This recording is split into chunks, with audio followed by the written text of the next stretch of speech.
November 29ஆம் தேதிக்கான ஜீவ ஊற்று வேத தியானம் சங்கீதம் 2:6. நான் என்னுடைய பரிசுத்த பர்வதமாகிய சியோனில் என்னுடைய ராஜாவை அபிஷேகம் பண்ணி வைத்தேன் என்றார் என்பதே. இந்த வசனம் பிதாவாகிய தேவன் மாம்சத்தில் வெளிப்பட்ட கிறிஸ்துவை அபிஷேகம் செய்வதை குறித்த தீர்க்க தரிசன வசனமாகும். இப்போது இதன் ஆவிக்குரிய சத்தியங்களை தியானிப்போம். கர்த்தரால் அபிஷேகிக்கப்படுகிற யாவரும் ராஜரீக ஆசாரியர்களாக அபிஷேகிக்கப்படுகிறோம். ராஜாக்கள் ஆளுகை செய்கிறவர்கள்.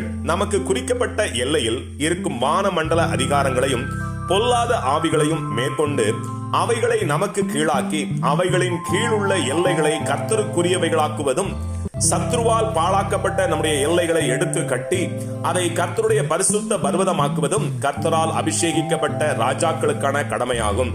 அடுத்து அபிஷேகத்தின் மற்றொரு அங்கமான ஆசாரிய பணி என்பது ஜனங்கள் மெய் தேவனை அறிய செய்வதும், கிறிஸ்து இயேசுவால் ரட்சிப்பை பெற்ற தேவ பிள்ளைகளை கர்த்தர் விரும்புகிற ஆராதனையில் நடத்துவதும், வேத சத்தியத்தை திட்டமாய் பிரசங்கிப்பதும், சரீர பாடுகளோடு கர்த்தராகிய இயேசுவை விசுவாசித்து வருகிற எல்லா ஜனங்களுக்கும் பரிசுத்த ஆவியானவரின் துணையோடும் நடத்துதலோடும் விடுதலையை பெற்று தருவதும் அபிஷேகிக்கப்பட்ட ஆசாரியர்களின் கடமையாகும்.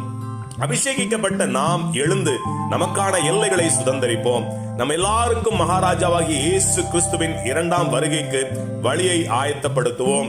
இவ்வுலகில் தேவ ராஜ்யம் உண்டாக தீவிரமாய் செயல்படுவோம். ஆமேன். அல்லேலூயா.